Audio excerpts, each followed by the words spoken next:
Welcome to the massive open online course on Sociological Perspectives on Modernity. My name is Sambit Malik.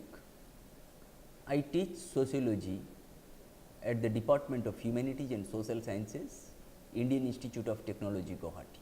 The purpose of this course is to unfurl the debates on modernity from a wide range of perspectives.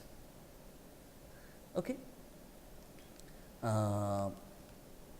What we are going to discuss in this course over a period of 30 lectures, 30 hours, that we are going to discuss about why the stuff we are discussing, okay, we are doing on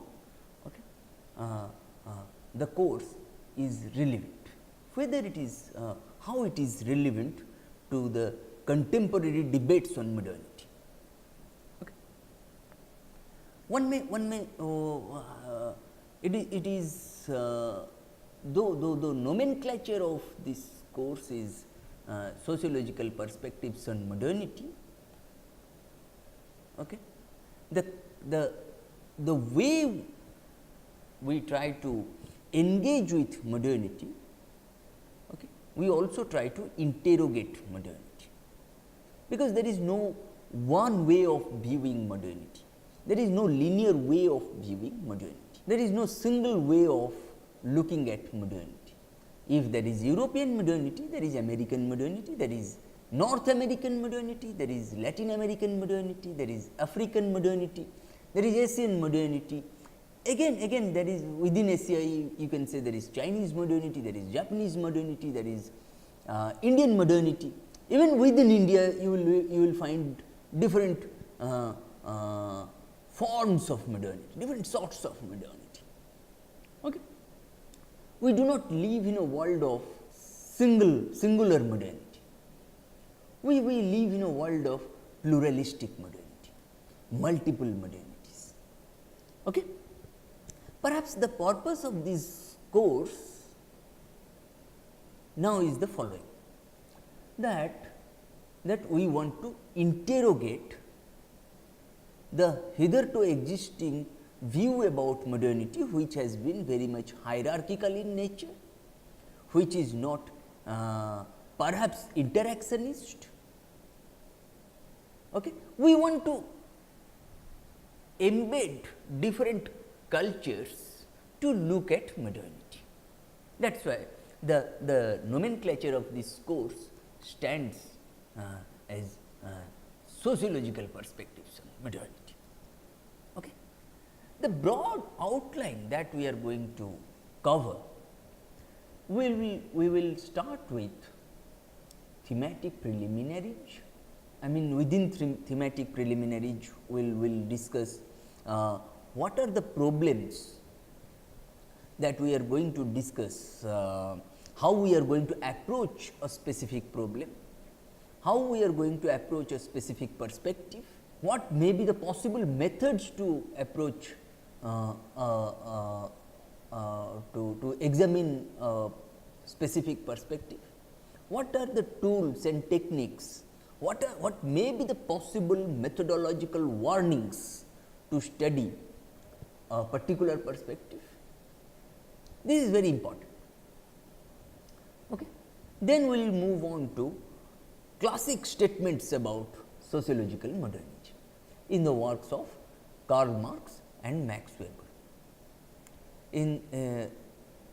Then we will discuss the structuralist interpretation of modernity, that is called ultra-modernist worldview, ultra-modernist perspective. Then we will discuss Western Marxist perspectives on modernity. Then we will discuss synthesizing modernity and social theory. Then we will discuss deconstructing modernity. Then we will discuss a new totality, then references, okay, obviously. Okay.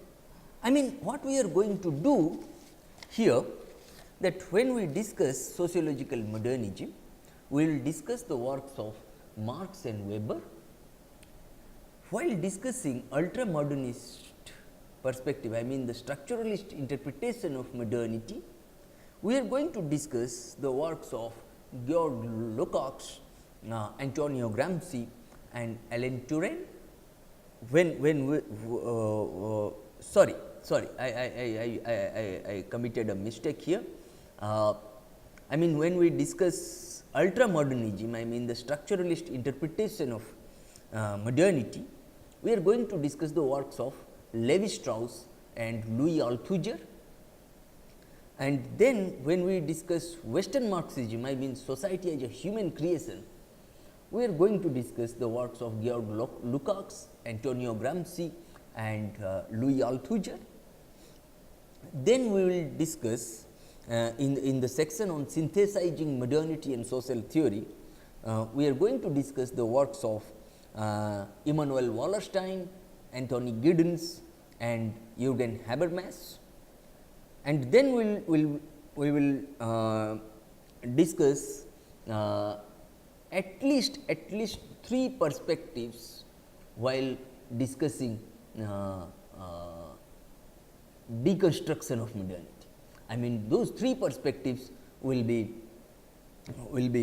post-colonial perspectives, post-modernist perspectives and feminist perspectives. Okay. Then we will also discuss what is that a new totality.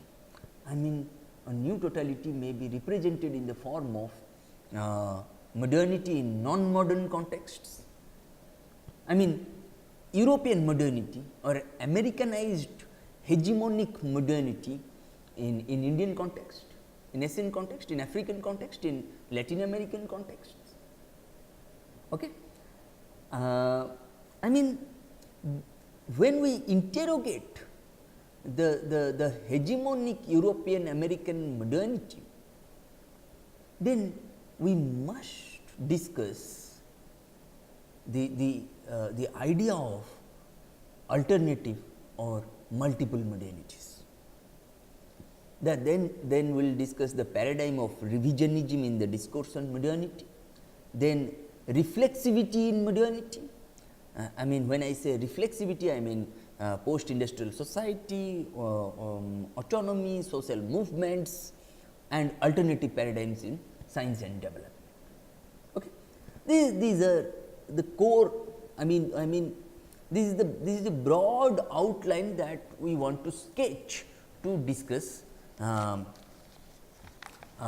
sociological perspectives on modernity. It does not, as a prefatory remark, let me tell you that it does not imply that it covers all aspects of sociological perspectives on modernity, but at least this course provides us with a framework of how to deal with modernity, how to question modernity, how to bring about a dialectic of engaging with and interrogating modernity. Because if I cannot engage myself with modernity, I cannot question modernity, I cannot interrogate modernity.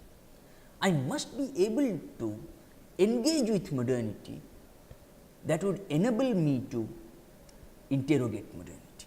Okay. Then what is this term interrogation? Now we are coming to thematic preliminaries. You see, the term interrogation or interrogating modernity does not mean merely destruction of hitherto existing ideas. Whatever ideas till now we have does not imply that we are going to reject all or destroy all those ideas. Interrogation or interrogating modernity also refers to the dialectic of engaging with and interrogating hitherto existing ideas. Let me give you an example. If I say capitalism, if I do not engage myself with capitalism, I cannot interrogate capitalism. I must be able to critically engage with capitalism. Okay. Then as a corollary, the ethos of interrogation or interrogating modernity loses its significance in the absence of a critical engagement with hitherto existing ideas. Then if I cannot engage myself with, if we cannot engage ourselves with capitalism, okay, then we cannot interrogate capitalism or modernity or class consciousness or caste discrimination or racial discrimination or gender disparity and so on. We must be able to critically engage ourselves with that particular phenomenon. Okay? And therein lies the spirit of dialectic, a sense of dialectic, that dialectic of engaging with and questioning modernity or interrogating modernity. Okay? And what is that engagement, critical engagement? Okay? Engagement assumes greater significance in the context of not just interrogation, but also interrogating the interrogator. We will come to this point a little while later. Okay? Suppose, let me give you an example. Suppose in the 19th century, many philosophers, sociologists, historians, even scientists, particularly Marx, okay, they brought about a critique to capitalism. Now, they tried to interrogate the claims that capitalism makes. Now, we also try to interrogate Marx. I mean, we are also trying to interrogate the interrogator. Okay? That's why that this critical engagement is very important. Okay? I can give you numerous examples. I mean in the context of the controversies surrounding and the debate on environment versus development. We not only interrogate the hitherto existing ideas, but also we interrogate the interrogator. Okay? And that is why this is not that is why only by interrogating the hitherto existing ideas or by interrogating the interrogator, the process does not end. That is why the process is dialectical in nature. That is why engagement assumes greater significance in the context of not just interrogation, but also interrogating the interrogator. As a consequence of which, I mean, why we say that no, engagement assumes greater significance in the context of not just interrogation, but also interrogating the interrogator, precisely because both engaging with hitherto existing ideas as well as interrogating hitherto existing ideas are context specific.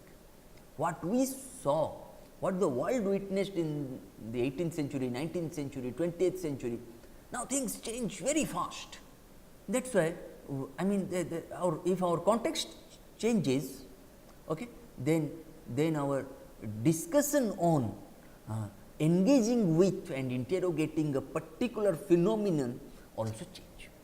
That is important. Okay. If our circumstances change, okay, then our attitude, our debate, our culture, I mean our preferences, they also change. Okay. This is the perspective that we have been deploying to understand modernity, examine modernity, as well as interrogate modernity. Okay. This is very important. Okay. This is a perspective. What is a perspective? A perspective refers to a set of symbols which human beings use to select from all potentially observable aspects of nature. When I say nature, it includes both natural and social phenomena. A perspective is above all a viewpoint. A perspective is that kind of a viewpoint which helps us in selecting, organizing our perceptions, and guiding our actions. Okay. In this sense, we are using the term perspective. Okay. I mean, very briefly, this course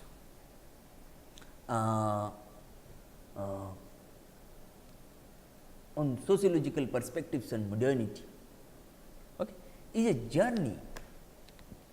It's a journey through social theory of the past 100 years or 200 years or so, and in the lectures to follow, okay, we'll start with Marx and Weber and perhaps wind up with Giddens and Habermas. In between the two, in between Marx and Weber on the one hand and Giddens and Habermas on the other, in between the two, we travel around the theoretical worlds. Okay? I mean, we get to visit structuralists and post-structuralists, Western Marxism and cultural studies, feminism and postmodernism and other interesting places. We must be able to travel many places to have differing perspectives. Okay?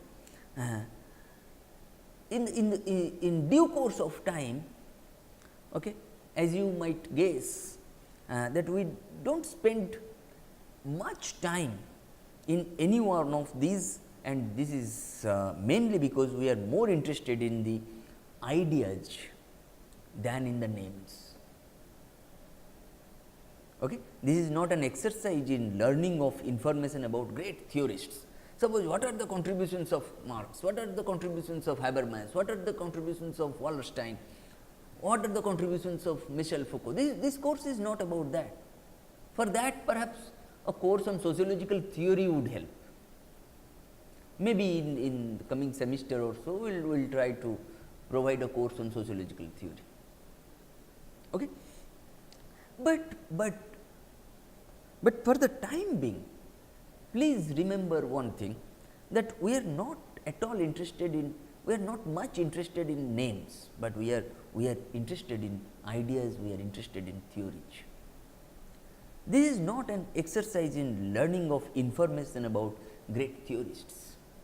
It is an exercise in thinking sociologically, philosophically. Okay? This is, I mean, for the sake of simplicity, okay, let me repeat that this course is about the critical modernist paradigm in sociology. Okay?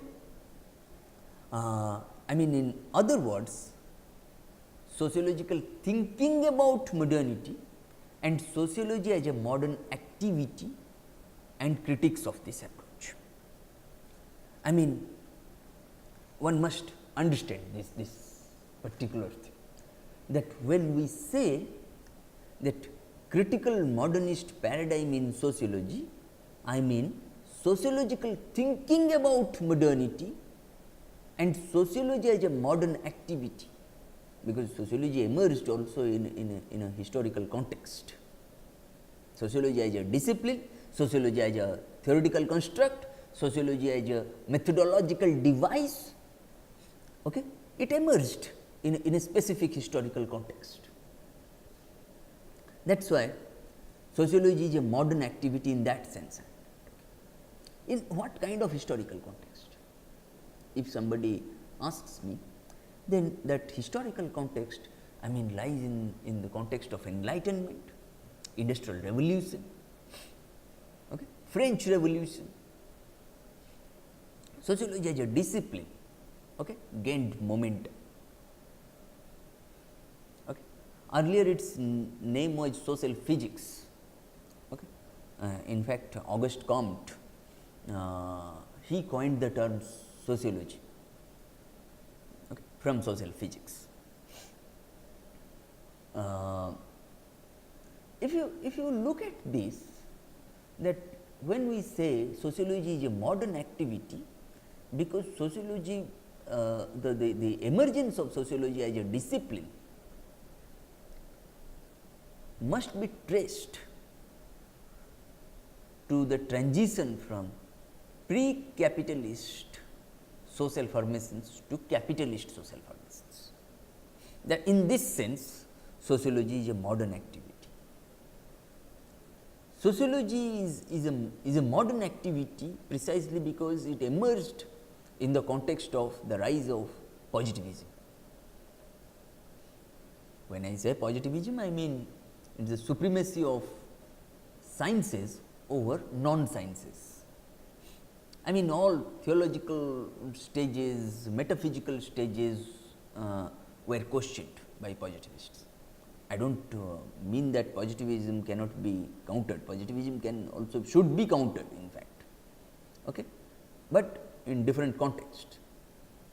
But sociology as a theoretical construct, sociology as a methodological device, sociology as a disciplinary formation, okay, I mean it emerged in a certain historical context, in a certain political context.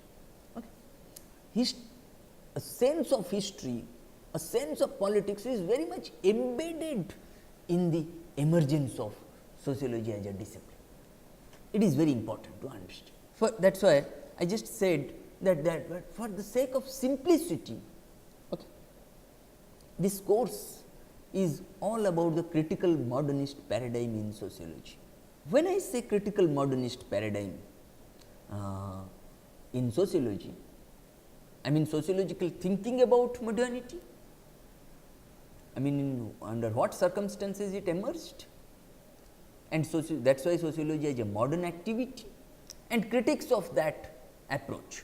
I mean critics to sociology as a modern activity. I mean in what sense sociology is a modern activity. That is why I said it is very important to even question positivism. Positivism also needs to be questioned, because positivism also has strengthened the hands of scientism, I mean scientific reductionism. I am not talking about being, I am not rather I am a strong votary of science in its true spirit. But we must question the way all our examinations have led to scientism. I mean reductionist method, reductionist way of looking at science. Okay. You can look at the works of Einstein, you can look at the works of J.B.S. Haldane, you can look at the works of Webbe Baker, even you can look at the works of Gyan Prakash, Jahir Babar and so on, to see if we follow scientism, then what kind of problems it may lead to. Okay. You can look at the works of Kuhn, you can look at the works of Popper, you can look at the works of Feyerabend. Okay. Scientism is a problem. Okay. That I mean we cannot have a reductionist approach. That is why I said critics of this approach. What constitutes modernity? What constitutes science? What constitutes development? Okay. I mean must be critiqued. Okay. This is the central theme that I wanted to foreground. Then what are then if I say that critical modernist paradigm in sociology, or critical modernism or critical modernist paradigm in sociology, if I say, what are the central philosophical and political foundations of modernity? I mean what are the central philosophical and political foundations of critical modernism or critical modernist paradigm in sociology. What are the central pillars of modernity in a conventional sense? In a sense, when we witnessed enlightenment, when we witnessed industrial revolution, when we witnessed French Revolution, there are four central pillars of modernity. There are four central philosophical and political foundations of modernity, and these include holism or totality, reflexivity, rationality, and social movements. Okay. What are these four components: holism or totality, reflexivity, rationality, and social movements? Holism or totality refers to the idea that society is a unit in some sense, and that it can be studied as a single entity. Reflexivity refers to the idea that we cannot simply observe society from the outside, because we are also involved in it. Okay? Rationality refers to the idea that we can understand society in which or in the ways in which we can explain to other people. And social movements refer to the idea that creative human action both shapes the social world and in turn is shaped by it. Let us discuss one by one properly, very carefully.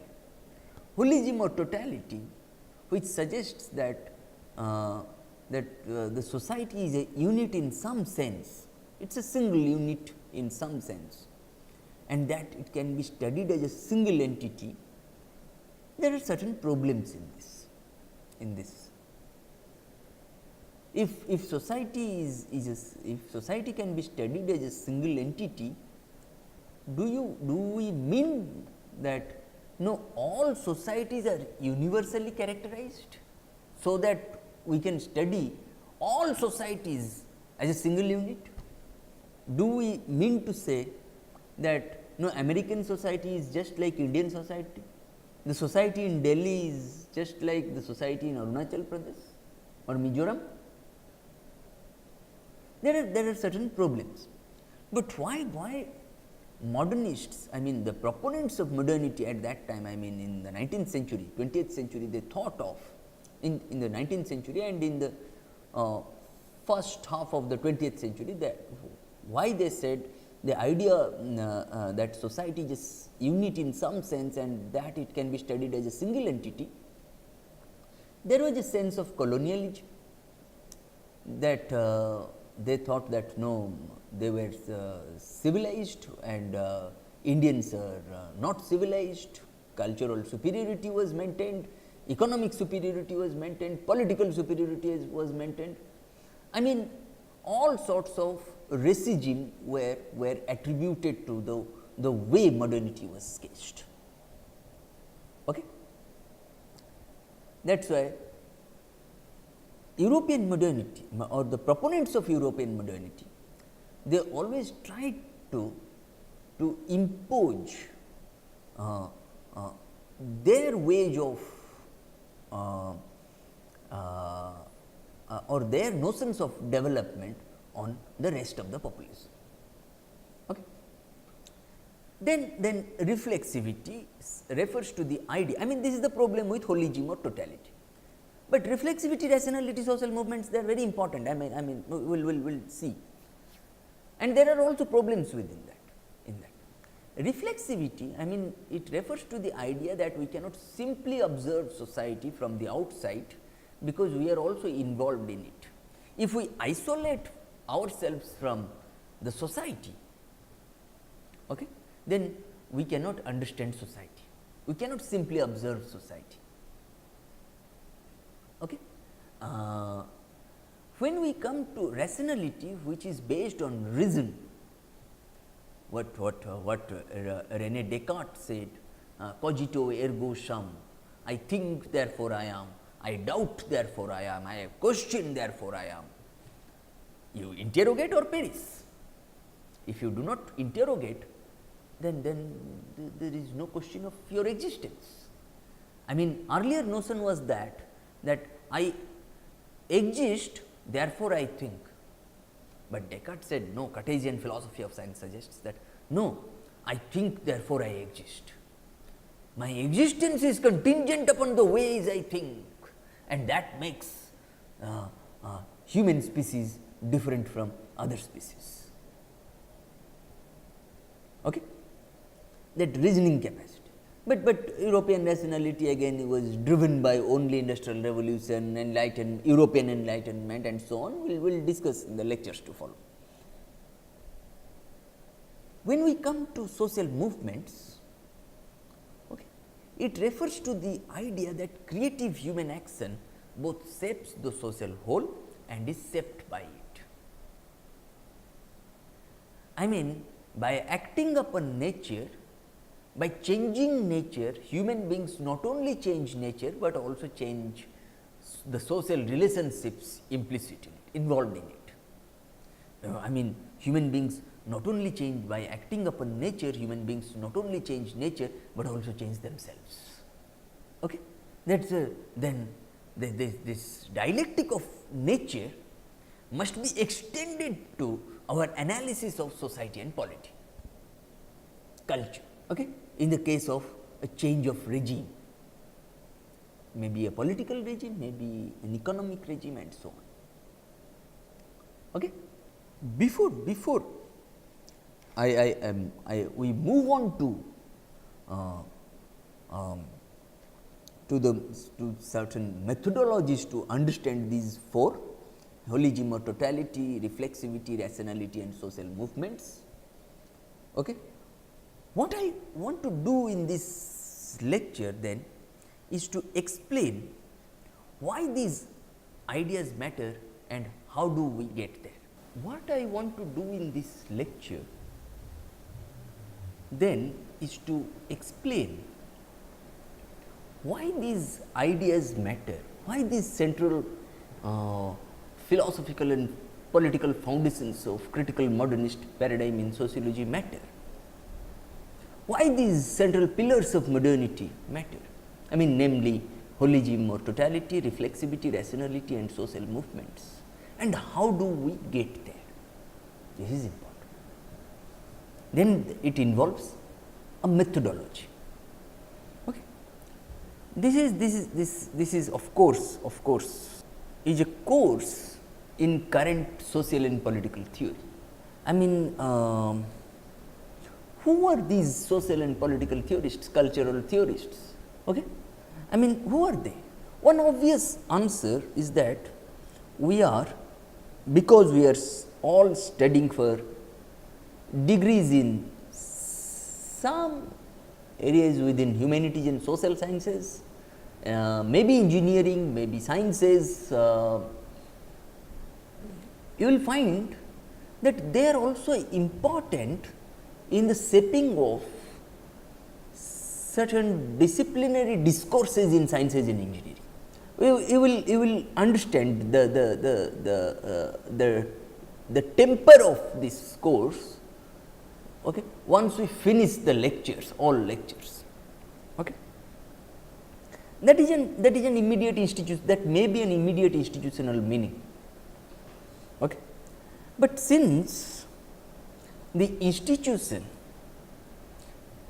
at least partly, is organized around our competence in a particular mode of thinking, okay, that mode itself becomes important to us. C. Wright Mills called this mode the sociological imagination, and C. Wright Mills, okay, used the term the sociological imagination, okay, to mean to imply at least four things, to connote four things. One is to understand the larger historical scene in terms of its meaning and for the inner life and the external career of a variety of individuals. Secondly, the sociological imagination helps us, or it enables us to take into account how individuals in the welter of their daily experiences often become falsely conscious of their social positions, and within that, thirdly, and within that welter of their daily experiences, the framework of modern society is sought and the psychologies of a variety of human beings are formulated. And fourthly, C. Wright Mills used the term the sociological imagination to enable us to grasp history and biography and the relation between the two within society. This is important. Okay. And now what we are going to do? Now, if you look at this, these four components of the sociological imagination by C. Wright Mills, let us discuss one by one. Okay. To understand the larger historical scene in terms of its meaning and for the inner life and the external career of a variety of individuals, I must try to look at that mode of thinking which C. Wright Mills called the sociological imagination in terms of its historical contemporaneity. If I do that, then I bring about meaning in a more contemporary sense. Okay. Secondly, it enables us to take into account how individuals in the welter of their daily experiences often become falsely conscious of their social positions. Let me give you an example. If my income increases, if your income increases, does it alter your class situation? Many people will say, yes, if our income increases, we will also see an enhancement in our class position. No. Classes are manifestations of economic differentiation. Classes are constituted not by the income that one earns, but on the basis of the position that one occupies in the process of production or the functions that he performs in the process of production. When I say this, I mean, for example, there are two blacksmiths, okay? One the owner and the other a paid worker, both belong to two different classes, not one. Okay?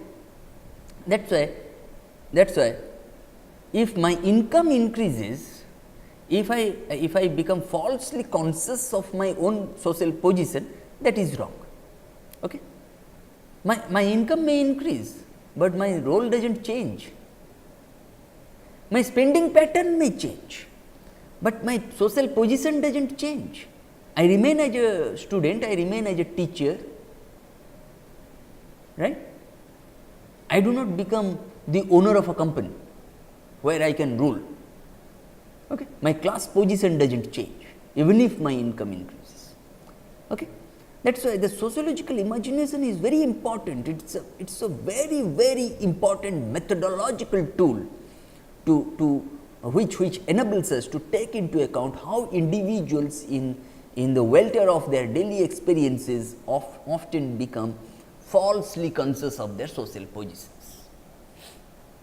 And thirdly, within that welter of their daily experiences, the framework of modern society is sought, and the psychologies of a variety of women and men are formulated. I mean, the framework of modern society that within the welter of my daily experiences, what kind of a modern society I seek? The modern society that I seek actually is a part of consumerist culture, which has to be negated, which has to be questioned. Okay? And this consumerist culture, it shapes the psychologies of a variety of women and men. Okay? That is very important. Okay? That is why we become falsely conscious of our own social positions. Okay? And fourthly, C. Wright Mills used this term, the sociological imagination, okay, which enables us to grasp history and biography and the relation between the two within society. History is different from biography. If you really want to, if anybody wants to read or know about the quintessence of or the constituents of history, please read E.H. Carr's What is History? History is not simply about the past. There is a difference between history and the past, history and chronology. If I tell you, in 1757, there is Battle of Plassey. In 1764, Buxar War. In 1803, Pike Mutiny. In 1857, the first Indian War of Independence. In 1921, non-cooperation movement. 1931, civil disobedience movement. 1942, Quit India movement. 1947, India got independence. This is not history. This is chronology. But what meanings are generated through these events, it becomes a part of history. That is why chronology is different from history. The way I generate meanings through these events becomes a part of history. Okay? That is why we must be able to grasp history and biography and the relation between the two within society. One of the elements of this sociological imagination, okay, I think is a good working relationship with theory. What is this concept application? Concept application is nothing but working relationship with theory. What are concepts? First of all, concepts are shorthand descriptions of reality or a part of reality. When our real world phenomena change, we also tend to change our concepts. That is how we tend to arrive at newer and newer concepts. Concepts are never static. If our real world phenomena are not static, then concepts will also not be static. Concepts are also dynamic. Concepts change with a change in our real world phenomena. Okay? When I say this, that this concept application, I mean some kind of a good working relationship with theory, this does not mean a static possession of information about what Marx or Weber said, or even a programmatic statement about statement that we take their theories to be true and see our work as applying them to the examination of specific problems, which often in practice means mutilating the reality so that it fits into the theory. Instead, what we should do is that a good relationship with theory means the ability to think about our immediate research problems in a way which generates ideas of more general relevance, which are thus in one way or another theoretical, and to examine the work of other social scientists, other scholars for such ideas which might be of use in our own practice. When I say theory, okay, we'll come to this point a little while later. Firstly, when I say good working relationship with theory, concept application, okay, it means that it implies that theory is the common coinage of sciences, social sciences, social sociology itself. Okay. It is what makes the work of someone doing participant observation into the social organization of dying in hospitals relevant to the work of someone attempting to analyze the social structure of East European society, East European landscape in the 1970s and vice versa. But it also implies that theory is always about theory about something, whether that something, if you look at this slide, this theory about something, whether that something is as specific as the reasons for gender disparity or as general as the nature of society in the abstract. In every case, it refers to, at a greater or lesser degree of abstraction, to human experience, which is after all, human experience, when I say, which is after all we have to go on our own experience and people's experience, other people's experience, not simply our experience, but the experience of other people. Okay. At some point, at some point, okay, it's very important. At some point, theory has to be about something. Theory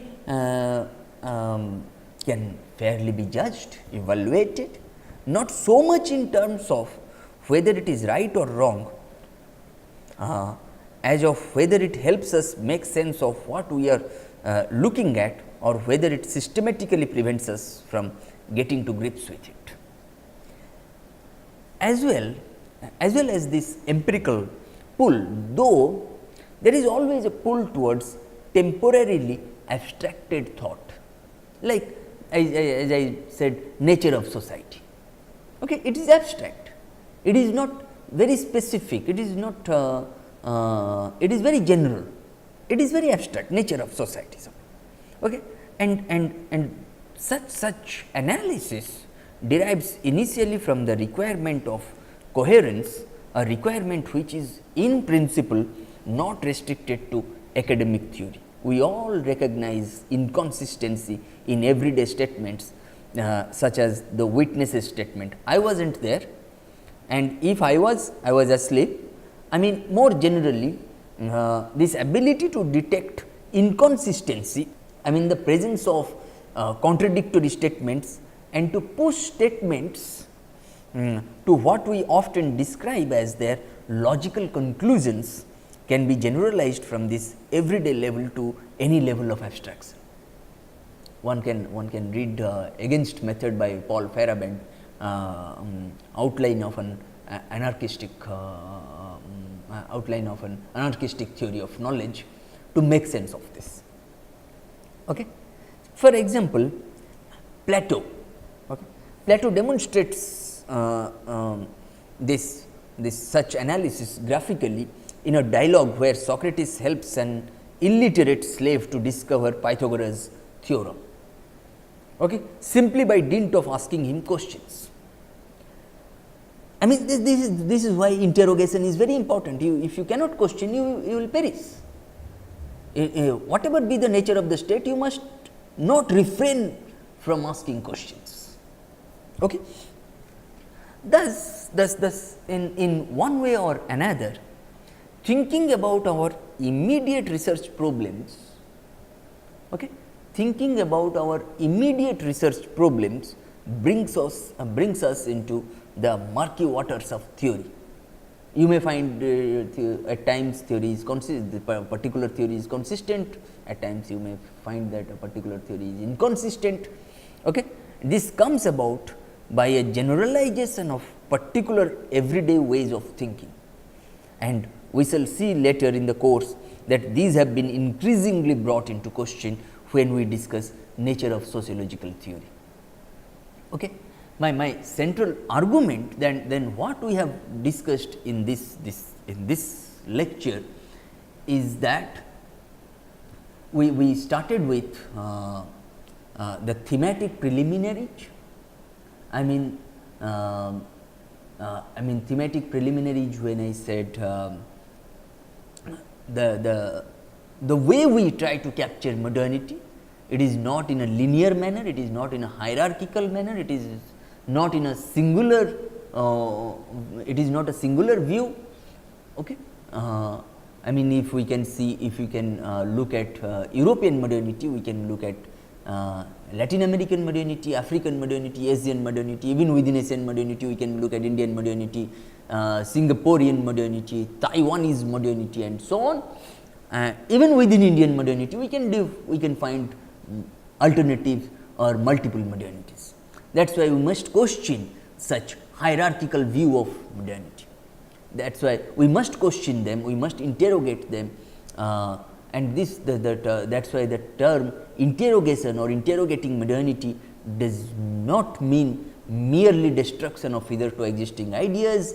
Interrogating modernity or interrogation also refers to the dialectic of engaging with and interrogating hitherto existing ideas, and the ethos, precisely because the ethos of interrogating modernity or interrogation loses its significance in the absence of a critical engagement with hitherto existing ideas. That is why we discussed engagement assumes greater significance in the context of not just interrogation, but also interrogating the interrogator. Okay? That is why I gave you the example of capitalism, Marx and so on. Why?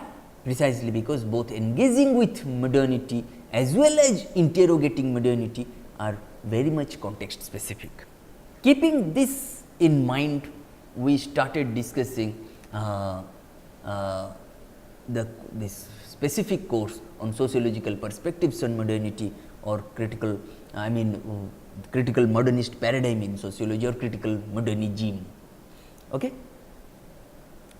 For the sake of simplicity, this course, as I have said, that this course is all about the critical modernist paradigm in sociology. I mean sociological thinking about modernity and sociology as a modern activity, keeping the 18th century, 19th century global context in mind, and also then why sociology is a modern activity, precisely because of those global changes in the modes of production, in the modes of thinking, in the modes of intellectual and political consciousness. Okay? And we must bring about a critique to that approach also. Okay? Then we moved on to discussing 4 central philosophical and political foundations of modernity, namely holism or totality, reflexivity, rationality and social movements. And we have discussed how holism or totality refers to the idea that society is a unit in some sense at a very generic level, and that it can be studied as a single entity. Reflexivity refers to the idea that we cannot simply observe society from the outside, because we are also involved in it. Rationality refers to the idea that we can understand society in ways in which we can explain to other people. I mean, it is the rationality is based on reasoning capacity. And social movements, you may say political movements also. Okay? It refers to the idea that creative human action both shapes the social whole and in turn is shaped by it. Okay? That is why by acting upon nature, human beings not only change nature, but also change themselves. As a prefatory remark on methodologies or tools and techniques to understand modernity, tools and techniques to interrogate modernity, we tried to bank on C. Wright Mill's The Sociological Imagination. There are at least 4 important characteristics of the sociological imagination, or the way C. Wright Mills used the term the sociological imagination. First, to understand the larger historical scene in terms of its meaning and for the inner life and the external career of a variety of individuals, to enable us to take into account how individuals in the welter of their daily experiences often become falsely conscious of their social positions and within that welter of their daily experiences, you will find how the psychologies of a variety of women and men are formulated, and last but not the least, the term the sociological imagination enables us to grasp history and biography and the relation between the two within society. Okay? I mean, from these four, from the delineation of the sociological imagination, the way we have got that one of the elements of this sociological imagination, I think, is a good working relationship with theory. That is why I said concept application. I mean, when I say a good working relationship with theory, I mean theory about something, whether that something is as specific as the reasons for gender disparity or as general as the nature of society in the abstract. Whether it is specific or general, whether it is concrete or abstract, in every case it refers at a greater or lesser degree of abstraction to human experience. When I say human experience, which is after all we have to go on our own experience as well as other people's experience. Okay? Having said this, okay, in the next lecture, what we are going to do? We are going to discuss the nature of sociological theory before we start with classic statements about sociological modernity. Thank you.